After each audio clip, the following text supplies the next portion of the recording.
قربانی کون سی ضروری چیز ہے؟ قربانی تو بے زبان جانوروں کا قتل کرنا ہے، اور اس سے اچھا ہے کہ ہم کسی بچی کی شادی کرا دیں۔ تو اپنی بچیوں کی شادیوں میں لوگ لاکھوں روپے اڑا دیتے ہیں، اس وقت ان کو غریب کی بچی کی شادی یاد نہیں آتی کہ میں اپنی بچی کی شادی 20 لاکھ میں کرنے کے بجائے 5 لاکھ میں کر لوں اور 15 لاکھ سے کسی کی شادی کروا دوں۔ آئی فون ہی نہیں آ رہا۔ جتنے کا آتا ہے نارمل اس جیسے 15 موبائل آئی فون کی قیمت میں آ سکتے ہیں۔ تو آپ ایک نارمل موبائل استعمال کریں جو آپ سارے کام اس سے ہو سکتے ہیں، وہ اسمارٹ فون ہے، بقیہ آپ اس کے ذریعے واٹر کولر لگا دیں، سارے کام کر دیں۔ لیکن آپ کو شیطان صرف اس وقت ہی یہ ساری چیزیں یاد دلاتا ہے جب اللہ کے نام پہ آپ جانور قربان کر رہے ہوتے ہیں۔ جو لوگ سوال کرتے ہیں ان کو خود اپنے گریبانوں میں جھانکنا چاہیے۔ یہ جو عبادت ہے اس کا دنیا میں کوئی اور متبادل، کوئی اور چیریٹی، کوئی اور چیز اس کا متبادل نہیں ہو سکتی، تو لہذا یہ بات ہی غلط ہے۔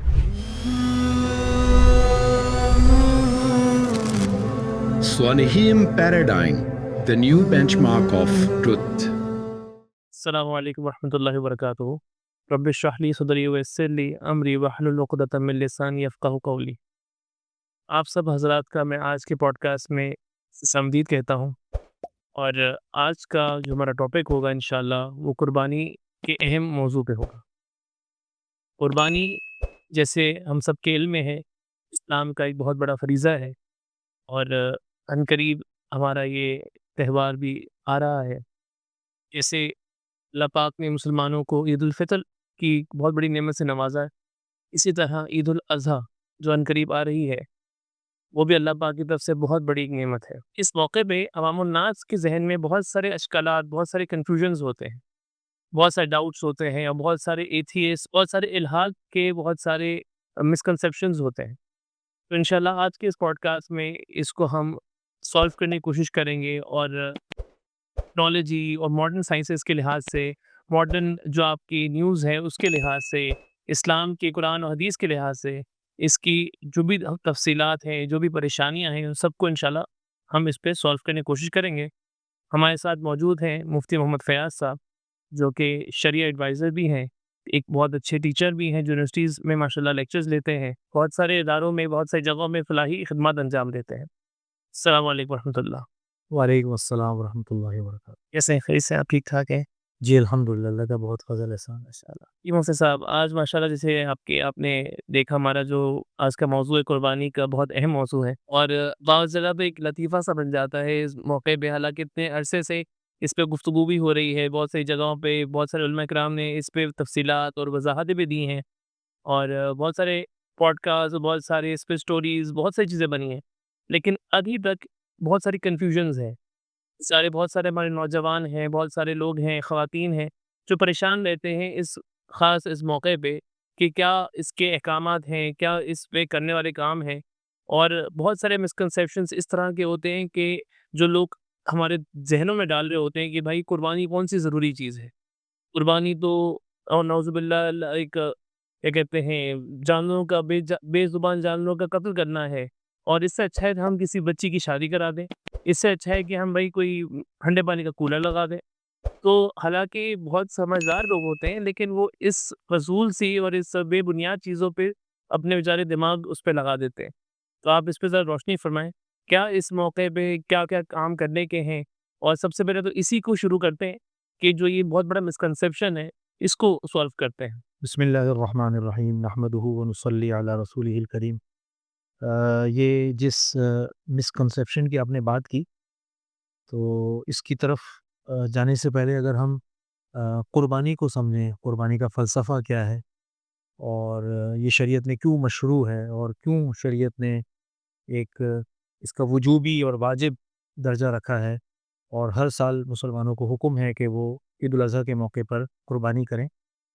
تو جب ہم اس فلسفے کو سمجھیں گے تو آگے کی بہت سی جو گتھیاں ہیں وہ انشاءاللہ سلجھیں گی انشاءاللہ۔ تو سب سے پہلی بات یہ سمجھنا چاہیے کہ اللہ تعالیٰ کے جتنے بھی احکامات ہیں، چاہے نماز ہو، روزہ ہو، زکوٰۃ ہو، قربانی ہو، ان احکامات کے اندر ایک سب سے بڑی جو اس کے اندر جو ایسنس ہوتا ہے وہ اللہ تعالیٰ کو راضی کرنا، بالکل اور دوسرے نمبر پر ہر حکم کے کچھ ضمنی خواص بھی ہوتے ہیں، کچھ ضمنی فوائد بھی ہوتے ہیں، جیسے کہ نماز کا مقصد اللہ کی رضا ہے، لیکن نماز کا جو اثر ہے وہ یہ ہے کہ اللہ تعالیٰ فرماتے ہیں ان الصلاۃ تنہا عن الفحشاء والمنکر، جو ہڈن بینیفٹس ہیں. جی کہ نماز جو ہے وہ بے حیائی اور بےہودگی کے کاموں سے روکتی ہے. اسی طرح زکوٰۃ جو ہے وہ بھی اللہ کی طرف سے ایک فریضہ ہے اور اس کا مقصد بھی اللہ کو راضی کرنا ہے، لیکن اس کا جو فائدہ ہے وہ یہ کہ انسان کا مال پاک ہو جاتا ہے اور اس کے اندر سے بخل کا اور جو مال کے ذریعے جو اس میں چیزیں پیدا ہو رہی ہیں ان کا خاتمہ ہوتا ہے. اسی طرح روزہ ہے، روزے کے ذریعے تقوی حاصل ہوتا ہے. اس طرح مختلف حج ہے، حج کے ذریعے اللہ تعالیٰ کی محبت نصیب ہوتی ہے. اسی طریقے سے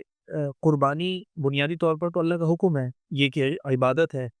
اور اس کے اندر اصل مقصود وہ اللہ کی رضا ہے، لیکن اس کے اندر جو اس کی تھیم ہے وہ ہے فلسفہ ابراہیمی. اور فلسفہ ابراہیمی یہ ہے کہ سیدنا ابراہیم علیہ الصلاۃ والسلام کو اللہ تعالیٰ نے حضرت اسماعیل علیہ السلام عطا فرمائے، بیٹا عطا فرمایا. اسی طریقے سے جب وہ پیدا ہوئے تو اللہ تعالیٰ نے حکم دیا کہ ان کو مکہ مکرمہ جو اس وقت ایک بے آباد جگہ تھی وہاں ان کو چھوڑ دیا جائے. تو انہوں نے اللہ کے حکم کی خاطر اپنی اہلیہ کو اور اپنے بیٹے کو ایسی جگہ چھوڑ دیا جہاں کوئی سبزہ نہیں تھا، جہاں کوئی پانی نہیں تھا. پھر 11-12 سال کے بعد جب واپس آئے تو اللہ نے حکم دیا کہ اب ان کو آپ نے اللہ کے نام پر قربان کرنا ہے. اور تو ابراہیم علیہ السلام نے اللہ کے اس حکم کے آگے کوئی چو چرا نہیں فرمائی، کوئی اس میں حجت نہیں فرمائی، بلکہ اسماعیل علیہ السلام کو لے کر نکلے. مکہ مکرمہ سے تھوڑا آگے گئے، مینا کی جو وادی ہے وہاں جیسے ہی داخل ہوئے تو شیطان آیا ان کو ورغلانے کے لیے کہ یہ کیا کر رہے ہیں آپ، یہ کیوں اپنے بیٹے کو لفتے جگر کو آپ قربان کرنے جا رہے ہیں. انہوں نے شیطان کو کنکریاں ماری اور شیطان اپنی اس جگہ دھنس گیا. تھوڑا آگے چلے دوبارہ شیطان آیا، 3 دفعہ آیا. پھر اس کے بعد انہوں نے جو ہے وہ اپنے بیٹے اسماعیل علیہ السلام کو لٹایا اور ذبح کیا، اور ذبح کا پورا جو پروٹوکول تھا وہ انہوں نے فالو کیا اور اپنے طور پر انہوں نے ذبح کر دیا. تو اللہ تعالیٰ نے ان کی جو قربانی تھی اس کو اس طور پر قبول فرمایا کہ اسماعیل علیہ السلام کو بچا لیا اور جنت سے ایک مینڈے کو بھیج دیا جو ذبح ہو گیا. اور پھر اللہ نے فرمایا قد صدقت الرؤیا، کہ آپ کو جو حکم دیا گیا تھا، جو خواب تھا وہ آپ نے پورا کر دیا اور آپ وہ پورا کرنے والے ہو گئے. ہم جو ہر سال قربانی کرتے ہیں وہ محض ایک جانور کا ذبح کرنا نہیں ہے، بلکہ وہ اس بات کا عزم کرنا ہے، تجدید عہد جس کو ہم کہتے ہیں، تجدید عزم، کہ ہر سال اس جذبے کی تجدید کرنی ہے کہ اللہ کے حکم کے آگے ہم نے اپنی ہر پسندیدہ چیز قربان کر دینی ہے. حتیٰ کہ اگر موقع آ جائے اپنی جان لگانے کا تو ہم اپنی جان بھی لگا دیں گے، اور انسان کو اپنی جان سے زیادہ عزیز اولاد ہوتی ہے. بالکل.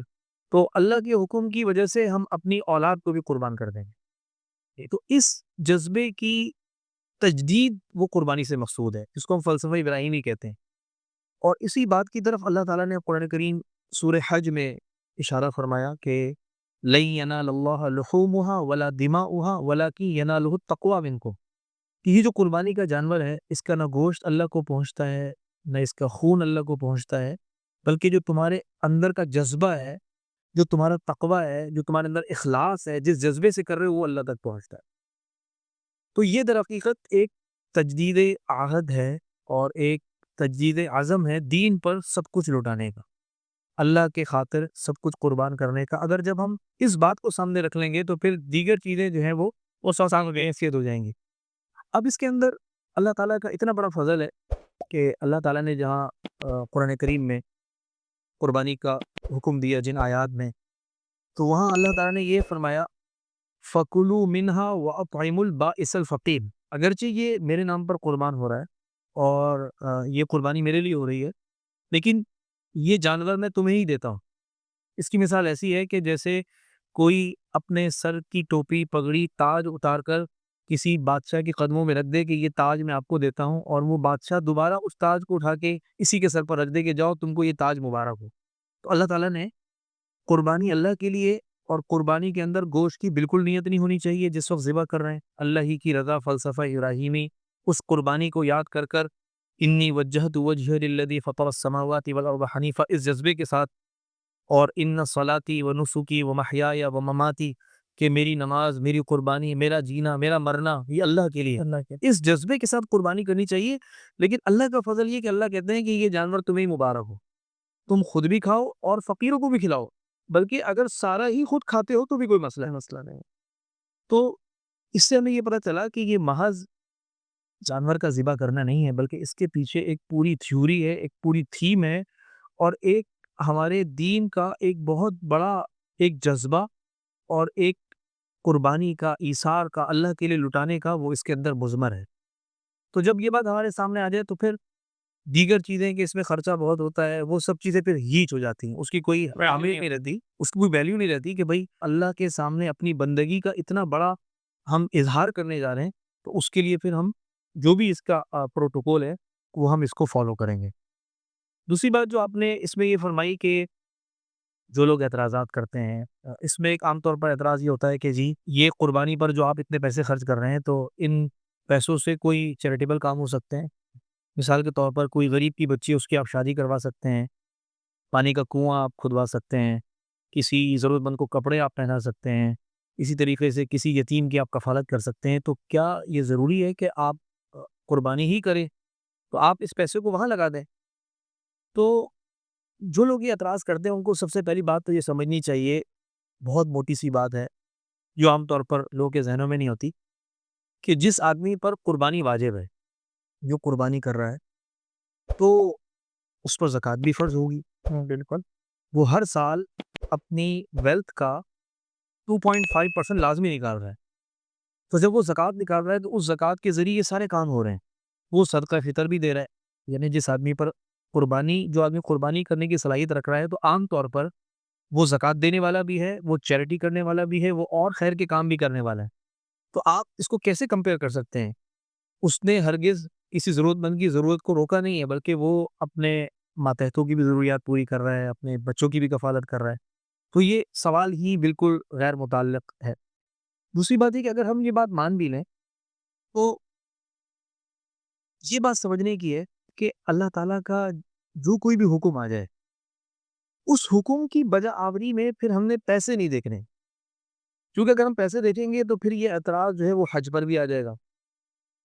کہ حج جو ہے وہ اس وقت منیمم حج جو ہے وہ 12 لاکھ کا ہوتا ہے، تو لوگ کہیں گے یار حج کرنے کی کیا ضرورت ہے، آپ جو ہے وہ 2 لاکھ روپے خرچ کر 6 بچیوں کی شادیاں کروا دیں۔ تو جس وقت اللہ کا جو حکم متوجہ ہو اس وقت وہی عمل کرنا ہے، اس اللہ کے حکم کی دنیا میں کوئی بھی چیز متبادل نہیں ہو سکتی۔ ایک حدیث میں آتا ہے، اللہ کے نبی صلی اللہ علیہ وسلم نے ارشاد فرمایا، ما عمل ابن آدم یوم النحر احب الی اللہ من احراق الدم۔ یوم النحر کہا جاتا ہے قربانی کے دن کو، 10 ذی الحجہ کو۔ تو آن حضرت صلی اللہ علیہ وسلم نے ارشاد فرمایا کہ ابن آدم کا کوئی بھی عمل قربانی کے دن وہ جانور کے خون کے بہانے سے بڑھ کر نہیں ہے، سب سے بڑا عمل وہ جانور کا خون ہی بہانا ہے۔ اس دن آپ کتنی بھی چیریٹی کر دیں، اس دن آپ اشراق پڑھیں، نوافل پڑھیں، چاشت پڑھیں، لیکن اللہ کو پسند یہ کہ اس دن آپ نے جو جانور اللہ نے دیے ہیں اس جانور کو اللہ کے نام پر قربان کرنا، یہ اللہ کو پسند ہے۔ پھر آگے اللہ کے نبی صلی اللہ علیہ وسلم ارشاد فرماتے ہیں، وَإِنَّهُ لَيَأْتِي يَوْمَ الْقِيَامَةِ بِقُرُونِهَا وَأَزْلَافِهَا وَأَشْعَارِهَا، کہ یہ جو جانور اس کو معمولی نہ سمجھو کہ جی ہم نے اس پہ پیسے خرچ کر دیے اور پیسے ضائع ہو گئے، یہ تو کٹ گیا اور ویسٹیج ہے اس میں بہت زیادہ۔ فرمایا کہ یہ کوئی ویسٹیج نہیں ہے، بلکہ یہ جانور اپنی سینگوں کے ساتھ، اپنے کھر کے ساتھ اور اپنے بالوں کے ساتھ ہو بہو اسی شکل میں قیامت کے دن آئے گا اور نام اعمال کو بھاری کرنے کا سبب بنے گا۔ تو یہ کوئی معمولی، اور پھر کیا فرمایا، وَإِنَّ الدَّمَ لَيَقَعُ مِنَ اللَّهِ بِمَكَانٍ قَبْلَ أَن يَقَعَ الْأَرْضِ، کہ یہ جو خون ہم نے ذبح کیا، خون گرا، تو زمین پر گرنے سے پہلے یہ اللہ کے ہاں تقرب اور قربت تک پہنچ چکا ہے۔ اور فرمایا فَطِيبُوا بِهَا نَفْسًا، فرمایا فَطِيبُوا بِهَا نَفْسًا، کہ اب خوشی خوشی قربانی کرو، خوش ہو جاؤ، اتنے فضائل ہے۔ تو یہ جو عبادت ہے اس کا دنیا میں کوئی اور متبادل، کوئی اور چیریٹی، کوئی اور چیز وہ اس کا متبادل نہیں ہو سکتی۔ تو لہذا یہ بات ہی غلط ہے، اور یہ جو لوگ سوال کرتے ہیں ان کو خود اپنے گریبانوں میں جھانکنا چاہیے کہ وہ کتنے، ہمارے یہاں لوگوں کی شادیاں ہوتی ہیں تو اپنی بچیوں کی شادیوں میں لوگ لاکھوں روپے اڑا دیتے ہیں، اس وقت ان کو غریب کی بچی کی شادی یاد نہیں آتی کہ میں اپنی بچی کی شادی 20 لاکھ میں کرنے کے بجائے 5 لاکھ میں کر لوں اور 15 لاکھ سے کسی کی شادی کروا دوں. ایسا نہیں کرنا. مہنگی مہنگی گاڑیاں خریدنی ہوتی ہیں, مہنگے موبائل لینے ہوتے ہیں, آئی فون ہی نہیں آ رہا ہوتا. جتنے کا آتا ہے نارمل اس جیسے 15 موبائل آئی فون کی قیمت میں آ سکتے ہیں. تو آپ ایک نارمل موبائل استعمال کریں جو آپ سارے کام اس سے ہو سکتے ہیں, وہ اسمارٹ فون ہے. بقیہ آپ اس کے ذریعے واٹر کولر لگا دیں, سارے کام کر دیں. لیکن آپ کو شیطان صرف اس وقت ہی یہ ساری چیزیں یاد دلاتا ہے جب اللہ کے نام پہ آپ جانور قربان کر رہے ہوتے ہیں. تو اس لیے اس میں تھوڑا سا جو ہے وہ سمجھنے کی ضرورت ہے. اور اصل بات ہوتی یہی ہے کہ موسٹلی جو دیکھا گیا ہے یہ سوالات ان کی طرف سے آتے ہیں جو دین بیزاریت رکھتے ہیں. جو سادہ لوگ مسلمان ہوتے ہیں ان کی باتوں میں آ ضرور جاتے ہیں, لیکن اتنا کانسیپٹ کلیئر ہے الحمدللہ کہ وہ بہت جلدی سمجھ جاتے ہیں. موسٹلی ان لوگوں کی طرف سے آ رہی ہوتی ہے جو کہ بیچارے دین سے ایک اکتاہٹ میں ہوتے ہیں. تو یہ بہت ضروری ہے کہ ان لوگوں سے بھی اپنے آپ کو دور رکھا جائے جو کہ دین کا تعلق ہی دین سے نہیں ہے, بس وہ انتشار پیدا کرنا چاہ رہے ہوتے ہیں. تو ہم سب کے لیے ضروری ہے کہ ایسے لوگ, ایسے ساتھی آس پاس ہو جو دین سے محبت رکھیں. اور اللہ کا حکم یہ سب سے پہلے ہے. مسلمان کی زندگی کا تو اوور آل جو پورا مقصد ہے, حیات ہے, وہ اللہ کے حکم پہ چلنا ہے. تو اللہ کا حکم آگے ہوگا تبھی زندگی خوبصورت ہوگی. اللہ کا حکم جب نماز کا حکم ہے تو نماز پڑھنی ہے, یہ نہیں کہ بھائی نماز جی مسجدیں بند کر دو. حکم ہے نا اللہ کا, تو مسجد نماز پڑھنی, مسجد میں آ کے پڑھنی, اللہ کا حکم ہے. اب خیرات کرنی ہے, کچھ اور کرنا ہے, وہ کسی کے بدلے کوئی کام نہیں ہو سکتا. جو اللہ نے جو حکم جس وقت دیا ہے, جس طرح سے دیا ہے, وہ کام اسی طرح ہوگا. اس کے ساتھ ساتھ ایک اور چیز اکثر لوگوں کے ذہن میں آتی ہے جو کہ ایک اور کنٹروورشل سی ایک گفتگو ہے. بعض حضرات قربانی کرتے ہوئے یہ سوچتے ہیں کہ جی قربانی مہنگی ہونی چاہیے یا سستی ہونی چاہیے. مہنگی ہوگی تو یہ فلاں بندہ مہنگی کر رہا ہے تو اس کی یقیناً اس میں ریا ہوگی, یا دکھاوے کے لیے کر رہا ہے, اور کمزور کر رہا ہے تو اس کے پاس شاید پیسے نہیں ہیں. ایک بہت ساری یہ بھی ایک مکس ایک فیلنگز ہوتی ہیں. تو اس کے حوالے سے آپ کیا کہتے ہیں؟ دیکھیے یہ جو قربانی کا جو جانور ہے, اللہ تعالیٰ نے قرآن کریم میں اسے شعائر اللہ کہا ہے. اللہ تعالیٰ فرماتے ہیں وَالْبُدْنَ جَعَلْنَاهَا لَكُم مِّن شَعَائِرِ اللَّهِ. یہ جو ڈیل ڈول والے قربانی کے بڑے جانور ہیں, اللہ فرماتے ہیں کہ انہیں ہم نے شعائر اللہ میں سے بنایا ہے. اور آگے اللہ تعالیٰ فرماتے ہیں وَمَن يُعَظِّمْ شَعَائِرَ اللَّهِ فَإِنَّهَا مِن تَقْوَى الْقُلُوبِ, کہ جو اللہ کے ان شعائر کی تعظیم کرے گا تو یہ دل کا تقوی ہے اور یہ دل کی پاکیزگی ہے. تو اس آیت کی ذیل میں مفسرین نے فرمایا ہے کہ قربانی کا جو جانور ہے وہ خوبصورت ہونا چاہیے, چونکہ وہ شعائر اللہ ہے, وہ عمدہ ہونا چاہیے. اسی طرح جب اس جانور کو لے آئیں تو اس کی دیکھ بھال بہت اچھی ہونی چاہیے, اس کا خیال بہت اچھا رکھنا چاہیے, اس کی کھلائی پلائی اچھی ہونی چاہیے, اور قربانی کے جانور میں کوئی عیب نہیں ہونا چاہیے. جس طرح سلاٹرنگ کے لیے جو جانور استعمال ہوتے ہیں, کسی کا پیر ٹوٹا ہو, کسی کا ہاتھ ٹوٹا ہو, کسی کی آنکھ میں مسئلہ ہو, کسی کے کان کٹے ہوئے ہوں, سب طرح کے جانوروں کا ذبح کرنا حلال ہے سلاٹرنگ میں. لیکن قربانی میں یہ حکم ہے کہ قربانی چونکہ یہ بہت ایک خاص جانور ہے اور اس کو اللہ نے شعائر اللہ کہا ہے, تو لہذا اس کو بہت اچھے انداز میں اس کی پرورش کرنی ہے, اس میں کوئی عیب نہ ہو. تو بنیادی بات یہ ہوئی کہ قربانی کا جانور وہ عمدہ ہونا چاہیے, اور اللہ کے نبی صلی اللہ علیہ وسلم بھی عمدہ جانور کو ذبح فرمایا کرتے تھے. اب مسئلہ یہ ہے کہ ہمیں یہ بات سمجھنی چاہیے کہ عمدگی کی بھی ایک حد ہوگی, یا عمدگی کا بھی ایک معیار ہوگا, یا عمدگی کا ایسا تصور کہ اس کے اندر ریاکاری کے بہت زیادہ امکانات آ جائیں, اس سے بھی ہمیں بچنا ہے. یعنی یہ ایک ایسی چیز ہے کہ اس میں اعتدال بہت ضروری ہے. آج کل جو ایک فینسی جانوروں کا ایک رواج چل پڑا ہے کہ جی 15 لاکھ 20 لاکھ 30 لاکھ 40 لاکھ کا لوگ جانور لاتے ہیں, اور پھر اس کی بڑی اچھی پروموشن ہو رہی ہوتی ہے, اور گھروں کے باہر ٹینٹ لگے ہوئے ہوتے ہیں, اور اس میں بڑی لائٹیں ہوتی ہیں, اور لوگ ایک دوسرے پر فخر کرتے ہیں. تو یہ بہت ہی خطرناک بات ہے, بلکہ یہ جو قربانی کی اصل روح ہے اسی کو یہ متاثر کرنے والی ہے. اور اگر اس میں تھوڑی سی بھی ریاکاری آ گئی تو اللہ تعالیٰ کو ریاکاری والا عمل وہ اللہ کو قبول نہیں ہے. اللہ کے ہاں وہی عمل قابل قبول ہے جو خاص اللہ کی رضا کے لیے کیا گیا ہو. اگر کسی بھی عمل میں لوگوں کو دکھانا, اپنے مال کی بڑائی, مال کا اظہار کہ جی میں مالدار ہوں, میں کم تھوڑی ہوں, میرے پڑوسی نے اتنے کی لی تو میں اتنے کی لے رہا ہوں, یا میرے رشتہ دار نے اتنے کی لی تو میں اتنے کی لے رہا ہوں, تو یہ اللہ کو یہ سب چیزیں سخت ناپسند ہے. اس لیے اب لوگوں کو یہ مشورہ دیا جاتا ہے کہ ہم آپ کو اس بات سے منع نہیں کر رہے, اگر آپ کے پاس پیسہ ہے اور آپ 50 لاکھ روپے خرچ کرنا چاہتے ہیں اس سال قربانی کے عنوان پر، یا آپ 20 لاکھ روپے خرچ کرنا چاہتے ہیں، تو ہم آپ کو روکتے نہیں ہیں، اس لیے کہ یہ اللہ کا دیا ہوا پیسہ ہے اور آپ خرچ کرنا چاہتے ہیں، لیکن آپ ایسا کر لیں کہ آپ 50 لاکھ کا یا 20 لاکھ کا یا 25 لاکھ کا ایک فینسی اور مہنگا جانور جس کے اندر ریاکاری کے امکانات بھی زیادہ ہیں، جس میں اور بہت ساری خرابیاں ہیں، آپ وہ لینے کے بجائے آپ 5-5 لاکھ کے 10 جانور لے لیں، آپ 4-4 لاکھ کے 10 جانور لے لیں، اور ان 10 جانوروں کو آپ ایک جانور اپنے گھر پر کھڑا کریں اور 9 جانور آپ مختلف دور دراز پسماندہ دیہاتوں میں بھجوا دیں، وہ وہاں آپ کی طرف سے وکیل بن کے کوئی ذبح کر دے آپ کے نام سے، تو اب ایک قربانی کے بجائے آپ کی طرف سے 10 قربانیاں ہو گئی انہی پیسوں میں، اور گوشت بھی زیادہ مل گیا، زیادہ لوگوں کو مل گیا۔ اسی طریقے سے جو قربانی کے جانوروں کی خریداری کے جو فوائد ہیں کہ غریبوں تک پیسہ پہنچتا ہے، جو مویشی بیچنے والے ہیں ان کو فائدہ ہوتا ہے، تو وہ 10 لوگوں کو فائدہ ہوا ایک سرمایہ دار کو فائدہ پہنچانے کے بجائے۔ اس کے علاوہ جو سب سے اہم بات ہے وہ یہ کہ حدیث میں آتا ہے کہ جانور کے جسم پر موجود بالوں کے برابر نیکیاں ملتی ہیں۔ پہلے آپ کو ایک جانور کے جسم پر موجود بالوں کے برابر نیکیاں ملنی تھی، اور اب آپ اس کو 10 سے ملٹیپلائی کر رہے ہیں، 10 سے ملٹیپلائی کر رہے ہیں۔ اب آپ نے چونکہ انہی پیسوں میں عمدہ 10 جانور کر لیے، یعنی 5 لاکھ کا جانور بھی عمدہ ہوتا ہے۔ عمدے کا مطلب یہ نہیں ہے کہ اس کے اندر کوئی بہت ہی فینسی طریقے سے اس کو بنایا گیا ہو، وہ عمدہ کا یہ مطلب نہیں، بلکہ جو فینسی طریقے سے جانور بنائے جاتے ہیں میرے خیال میں وہ عمدہ بھی نہیں ہے۔ اس کی وجہ ہے کہ ان کی جتنی گروتھ ہوتی ہے وہ نیچرل نہیں ہوتی، آرٹیفیشل ہوتی ہے۔ جیسے ہمارے یہاں ایک دیسی مرغی ہے، ایک فارمی مرغی ہے، تو فارمی مرغی وہ صحت کے لیے مفید نہیں ہے، تو اسی طرح جو فینسی جانور ہوتے ہیں ان کو وہ ہارمونز لگا رہے ہوتے ہیں، انجیکشن لگا رہے ہوتے ہیں،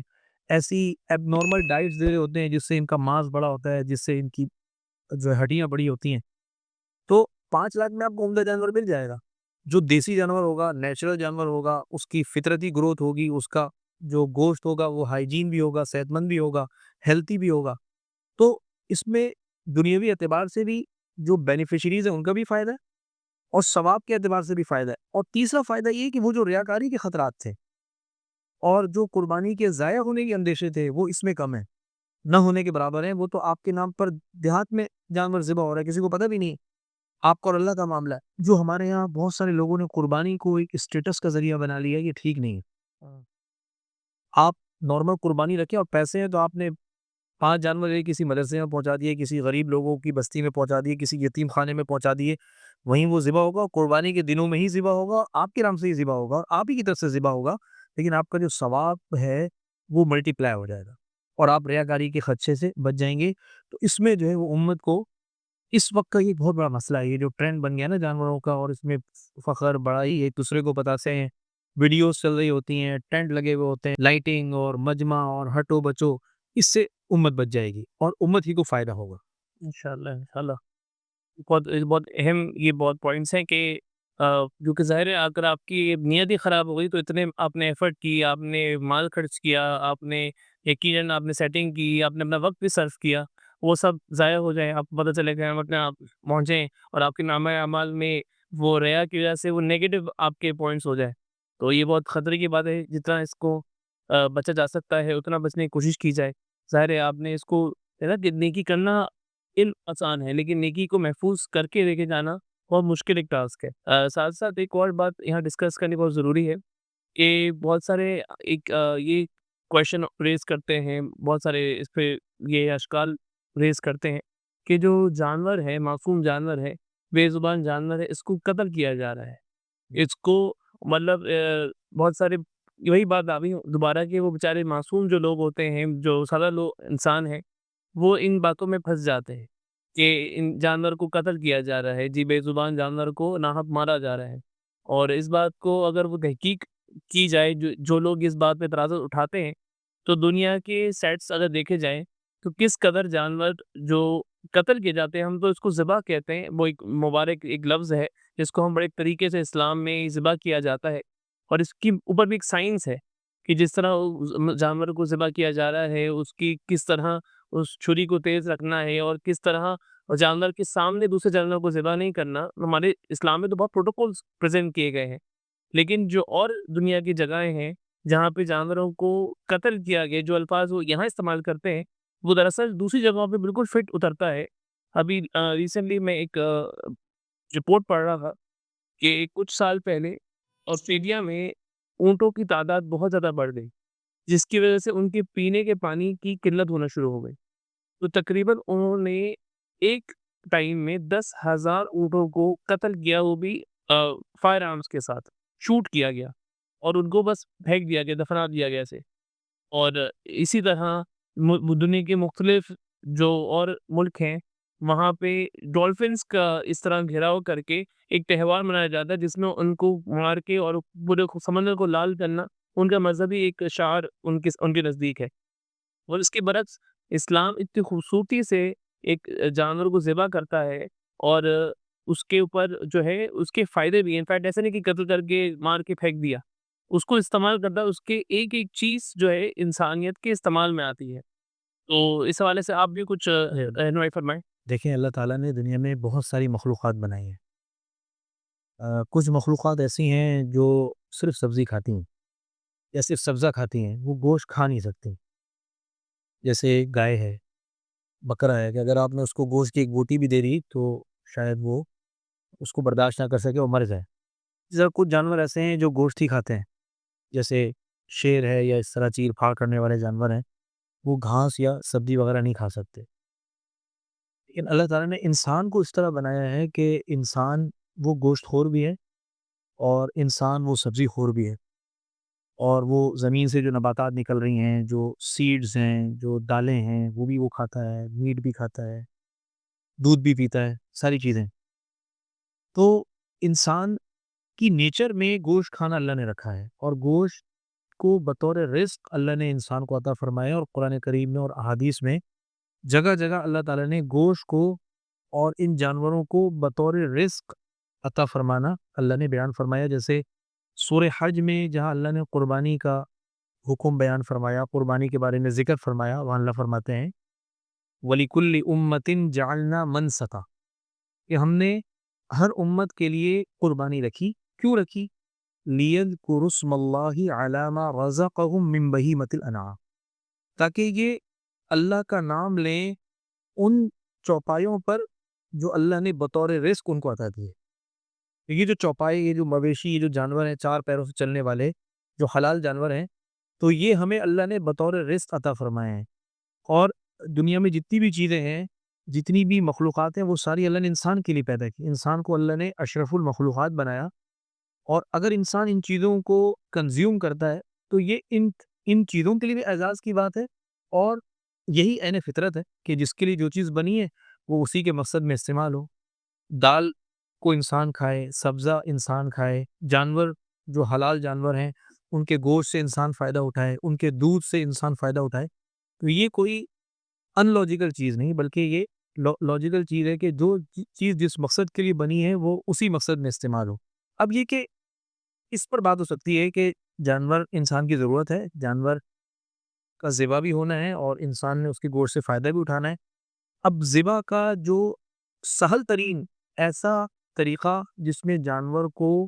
زیادہ سے زیادہ راحت ہو اور کم سے کم تکلیف ہو، وہ اختیار کرنا وہ انسانیت کے لیے ضروری ہے، اور وہ ہمارے نبی صلی اللہ علیہ وسلم ہمیں دے کر گئے۔ اور دلچسپ بات یہ کہ اسلام کے پاس یہ جو طریقہ ہے یہ سب سے بہترین ہے۔ دنیا میں جہاں بھی سلاٹرنگ ہوتی ہے تو وہ بڑے ظالمانہ طریقے سے سلاٹرنگ کرتے ہیں۔ پہلے جو ہے وہ اسٹن کرتے ہیں جانور کو، بہت ساری جگہوں پر جانور کو گرم پانی میں ڈالا جاتا ہے، بہت ساری جگہوں پر اس کے ماتھے میں پہلے گولی ماری جاتی ہے، بہت ساری جگہوں پر اس کو بجلی کے جھٹکے دیے جاتے ہیں کہ وہ سینس کھو جائے اور پھر اس کو کاٹیں، بہت ساری جگہوں پہ کھڑے کھڑے کاٹ دیا جاتا ہے، پٹک کے کاٹ دیا جاتا ہے، اور چوٹ کے ذریعے ہلاک کر دیا جاتا ہے۔ یہ جو ذبح کا طریقہ ہے یہ بہت ہی جانور کے لیے جو ہے وہ سہولت والا ہے، عافیت والا ہے۔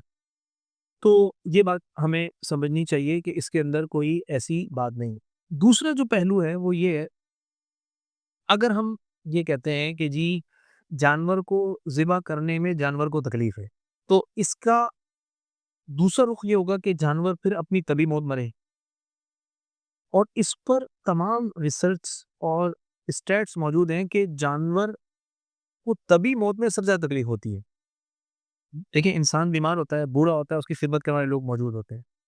اور آخری وقت تک وہ بستر پہ کوئی پانی بھی پلا رہا ہوتا ہے, کوئی اس کی صفائی ستھرائی بھی کر رہا ہوتا ہے, لیکن جانور جو بھی طبی موت مرتا ہے تو وہ انتہائی کسمہ پرسی کی زندگی ہوتی ہے ہاں اور انتہائی بے بسی کی زندگی ہوتی ہے. آپ کسی جانور کو آپ سڑک پر یا کسی جگہ آپ اس طرح مرتے ہوئے دیکھ لیں کہ وہ پہلے ضعیف ہوگا, پھر گرے گا, پھر مکھیاں لگ جائیں گی, پھر کیڑے اسے کھائیں گے, اور پھر وہ ہوگا, پھر کئی دنوں تک وہ پڑا رہے گا, منہ سے جھاگ نکل رہا ہوگا, اور پھر بڑی جو اس کی طبی موت ہے وہ بڑی ہی پینفل ہے. تو یہ جو حلال جانور ہیں ان کے لیے یہ بہت بڑے اعزاز کی بات ہے, اور ان کے ساتھ یہ بہت بڑی خیرخواہی ہے کہ ان کو اللہ کے نام پر قربان کر دیا جائے, اور جانور اس پر خوش ہوتا ہے, اور جانور کا جو اصل مقصد ہے وہ اس پر پورا ہوتا ہے. جو جانور تبھی موت مر گیا تو وہ تو اس کا گوشت تو چیل اور یہ درندے اور یہ گدھ اور یہ بدبودار جانور اور یہ کتے یہ کھاتے ہیں,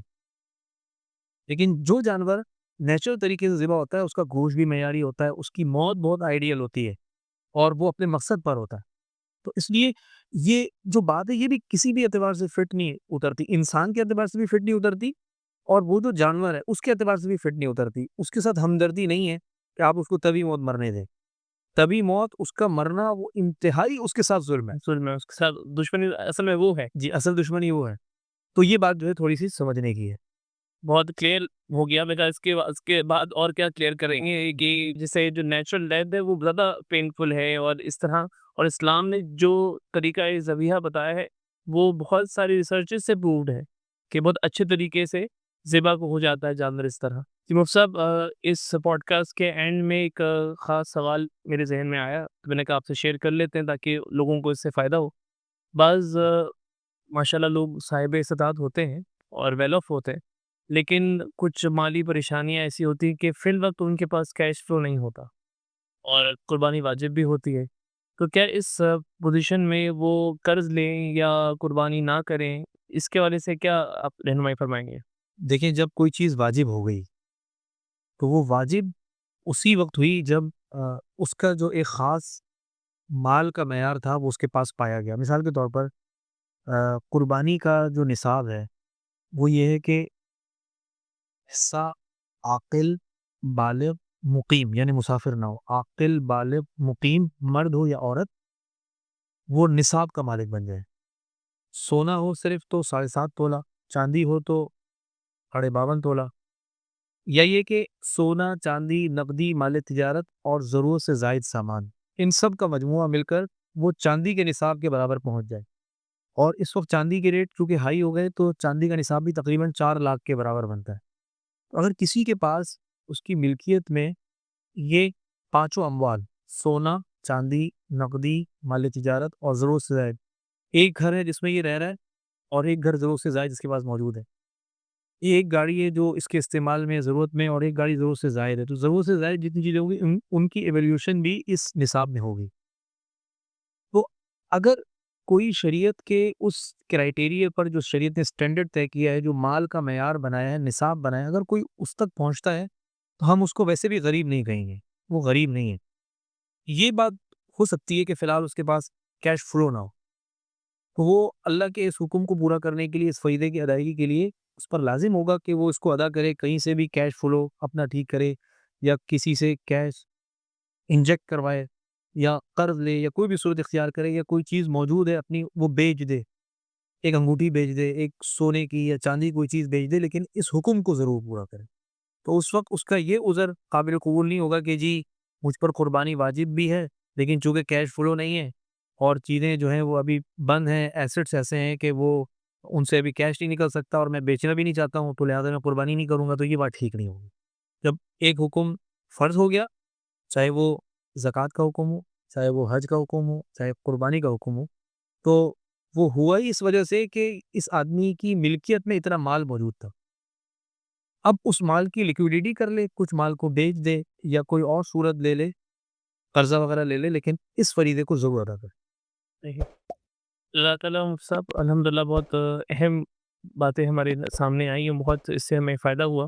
انشاءاللہ ہمارے ویورز کو بھی بہت فائدہ ہوا ہوگا. کے ساتھ ہی آج کے پوڈ کاسٹ کو ہم اینڈ کرتے ہیں اور امید کرتے ہیں کہ ہمارے ویورز کو اس سے بہت ساری چیزیں سیکھنے کو ملیں گی, اور بہت سارے دوست احباب ہیں, بہت سارے ریلیٹیوز ہیں ہمارے سراؤنڈنگز میں لوگ ہیں جو مشکل میں ہیں ان کویشچنس کو لے کے، ان کے لیے ہم بھی رہنمائی کا ذریعہ بن سکیں گے۔ آپ حضرات پہ بہت مشکور ہوں کہ آپ نے اس پوڈ کاسٹ کو اینڈ تک دیکھا، اور آپ سے ریکویسٹ کروں گا کہ آپ ہمارے اس چینل کو سبسکرائب کریں اور فالو کیجیے، تاکہ ایسے مزید انفارمیٹیو پوڈ کاسٹ اور انفارمیٹیو چیزیں آپ تک پہنچتی رہیں۔ اور اگر آپ کے ذہن میں بھی کوئی کویشچنز ہیں، کوئی اشکالات ہیں، کوئی کوئریز ہیں، تو آپ پلیز مینشن کیجیے، تاکہ ان کو بھی ہم قرآن حدیث کی روشنی میں آپ کے لیے گائیڈنس پرووائڈ کر سکیں۔ جزاک اللہ خیر۔ السلام علیکم۔